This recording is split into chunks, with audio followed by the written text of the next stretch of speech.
నిజానికి ఓనర్షిప్ అనేది యజమాని చేతుల్లోనే ఉంటుందా, లేదా ప్రభుత్వానికి ఈ చట్టం వలన ప్రత్యేకమైనటువంటి హక్కులు ఏమైనా దఖలవుతాయా, దానివల్ల సమస్య ఏర్పడుతుందా? ఈ చట్టం వల్ల నేరుగా అయితే ప్రభుత్వానికి దఖలవుతుంది, కాకపోతే ఇండైరెక్ట్ గా సమస్యలు ఈ చట్టంలో చదివితాయా కానీ అర్థం కాలేదు. ఇప్పుడు ఈ చట్టం చూస్తే ఇప్పుడు కేంద్ర ప్రభుత్వం ఇచ్చిన ముసాయిదా వేరే రకంగా ఉంది, వీళ్ళు చేసిన చట్టమే కాదు జీవో కూడా ఇచ్చేసారు. అక్టోబర్ 30, 2020 జీవో ఇచ్చారు, గెజెట్ నోటిఫికేషన్ కూడా ఇచ్చేసారు. చూడండి 15/11/2021 సాక్షి పేపర్ లోనే ఈ యొక్క చట్టం అమల్లోకి వచ్చేసిందని చెప్పి జగన్మోహన్ రెడ్డి గారి ప్రభుత్వం చెప్పింది. తీరా కోర్టుకి వెళ్తే అబ్బాయి అలా కాదు, మేమే అమలు చేయట్లేదు, అమలు చేయం మేము అని చెప్పేసి ఆగిపోయారు. ఇప్పుడు ఇక్కడ స్థూలంగా ఈ చట్టంలో ఉన్న సమస్య మీకు మీ ద్వారా వీక్షకులు చెప్తాను. ఇప్పుడు గతంలో నేను చెప్పాను కర్ణం వ్యవస్థ అని. కర్ణం గారి చేతిలో అన్ని ఉండేది, ఆయన యొక్క కొన్ని అది అహంకారపూరితం ఆటోక్రసీ అయిపోయిందని చెప్పేసి మార్చడం జరిగింది. ఇప్పుడు అలా విధంగానే టైటిల్ రిజిస్ట్రేషన్ ఆఫీసర్ అని చెప్పి ఒక ఆఫీసర్ ని నియామకం చేసి, ఇప్పుడు ఆ టైటిల్ రిజిస్ట్రేషన్ ఆఫీసరు అతనున్న డేటా తీసుకొని ఒక నోటిఫికేషన్ ఇస్తాడు, ఇదిగో ఫలానా ల్యాండ్ నెంబర్ 21 రవికిరణ్ది అని చెప్పేసి. ఇప్పుడు నేను అది రవికిరణ్ది కాదు, ఒకవేళ కేశవ్ గారిది అనుకోండి, కేశవ్ గారు వచ్చి ఆ నోటిఫికేషన్ టిఆర్ఓ దగ్గరికి వచ్చి కాదంటే రవికిరణ్ కాదు అది కేశవ్ గారి నాది అని చెప్పి చెప్పాలి. ఒకవేళ చెప్పలేదనుకోండి 2 ఏళ్ళ టైం పీరియడ్ తర్వాత అది రవికిరణ్ అయిపోతుంది, ఇంకా మీ చేతకి ఉండదు. ఇంకా ఉదాహరణకి మీరు కనుక హైదరాబాద్ నుంచి మీకు సమాచారం మీకు రాదు, ఎందుకంటే ఆ డేటా ఆ డాక్యుమెంట్ లో మీ అడ్రస్ వేరే అడ్రస్ ఉంటుంది, మీ ఫోన్ నెంబర్ వేరే ఏదో మీది మారిపోయి ఉంటుంది, మీకు సమాచారం రాదు. మీకు రాకుండా నేను చేస్తాను కూడా, చేస్తే ఇంకా ఆ స్థలం నాది అయిపోతుంది. 2 ఏళ్ళు అయిన మీకు కోర్టుకు కూడా వెళ్తా లేదు, ఇది మేజర్ ప్రాబ్లం. కోర్టు కూడా వెళ్తా లేదు ఒక సమస్య. రెండో సమస్య ఏంటి, ఒకవేళ కానీ నేనేమన్నా సమాచారం తెలుసో తెలియకో తప్పుడు సమాచారం ఇచ్చాను, ఉదాహరణకి మా తాత నాకు ఆస్తి ఇస్తాడు, అది ఇప్పుడు అది కరెక్ట్ ఆస్తి అనుకుంటాను, అది రేపు ఎంక్వైరీ నేను టీఆర్ఓకి ఇస్తాను, రేపు అది ఎంక్వైరీలో తప్పని తేలింది అనుకోండి, నా మీద జైలు శిక్ష 6 నెలలు జైలు శిక్ష. ఉదాహరణకి రాజశేఖర రెడ్డి గారు ఇడుపుల పాయ ఉంది, ఆయన వాళ్ళ తాత ఇచ్చిన కరెక్ట్ అనుకున్నాను కాదని చెప్పి ఆయన సబ్మిట్ చేశారు, సబ్మిట్ చేసి ఆయన జైలు పడతారు. అలాగే ఒక క్లాజ్ పెట్టారు, అటువంటి క్లాజు.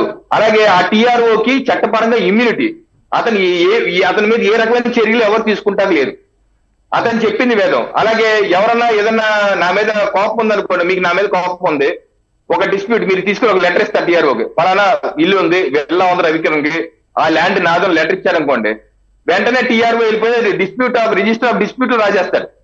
రాశారనుకోండి, ఇంకా నా ఇల్లు మీద మార్గేజ్ చేయటానికి ఉండదు, అమ్మటాకు ఉండదు, లీజ్ ఇవ్వటాకు ఉండదు, ఏముండదు. డిస్ప్యూట్ వెంటనే మిమ్మల్ని కాలెత్తుకోవాలి, కేశవ్ గారు ఏదో రకంగా డబ్బులు తీసుకొని లెటర్ వాపస్ తీసుకోండి అని. ఇప్పుడు ఎలా ఉంటుందంటే ఈ టీఆర్ఓ వ్యవస్థతో అధికార పార్టీ వాళ్ళు నాయకులు, ఇప్పుడు మనం చూస్తున్నాం ఒక ఎస్ఎస్సీఏ రిక్రూట్మెంట్ కి ఒక ఎమ్మెల్యే దగ్గర 5 లక్షలు 10 లక్షలు సమర్పించుకుంటున్నారు, లేకపోతే లెటర్లు ఇస్తున్నారు, రికమెండేషన్ లెటర్ ఏమని. అలాగే టీఆర్ఓ రిక్రూట్మెంట్ కూడా రేపు ఎమ్మెల్యేకి ఎంపీలకి పాడుకుంటారు, 20 లక్షలకు 30 లక్షలు కోటి రూపాయలు పాడుకొని ఆల్లీలు కుమ్మక్కయ్యి మొత్తం అందరి దగ్గర డబ్బులు వసూలు చేసి పెద్ద అవినీతి వ్యవస్థ తయారైపోతుంది.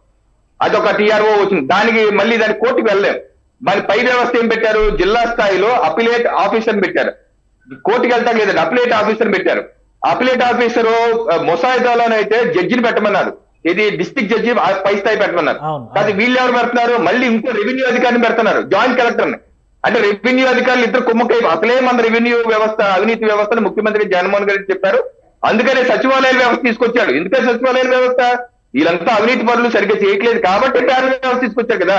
మళ్ళీ ఇంకో రెవెన్యూ వ్యవస్థ, ఆ జాయింట్ కలెక్టర్ కి సిపిసి 1908 అంటే కోర్టు ప్రొసీడింగ్స్ ఫాలో అవ్వనవసరం లేదని చెప్పి చట్టంలో చెప్పారు. పైకి పెచ్చు అతను ఇచ్చే ఆర్డర్స్ మాత్రం కోర్టుకు సమానం. అంటే అతని ఇష్ట ప్రకారం జడ్జిమెంట్ ఇవ్వచ్చు, ప్రిన్సిపల్ ఆఫ్ న్యాచురల్ జస్టిస్. అతను ఇచ్చిన ప్యారలల్ గా న్యాయ వ్యవస్థకు కూడా సంబంధం లేకుండా ఏర్పాటు అవుతున్నటువంటి వ్యవస్థ అయ్యేటువంటి ప్రమాదం ఉంది ఇందులో. ప్యారలల్ గా ఇంకో పెద్ద ప్రాబ్లం, ఆ అపిలేట్ అథారిటీ ఇచ్చినటువంటి జడ్జిమెంట్ ని కేవలం 30 రోజుల్లోనే హైకోర్టులో అపీల్ చేయాలి. అపీల్ కూడా కాదు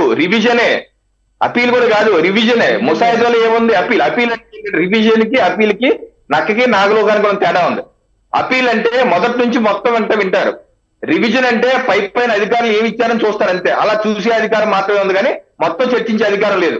సో ఇది పూర్తిగా ఒక పారదర్శకత లేనటువంటి ఒక పెద్ద, అంటే కొండనాలికి ముందేస్తే ఉన్ననాలికి ఊడిందని, ఒక దెయ్యాన్ని కంట్రోల్ చేయడానికి ఒక బ్రహ్మరాక్షసిని తీసుకొచ్చారట. ఆ రకంగా తయారైంది.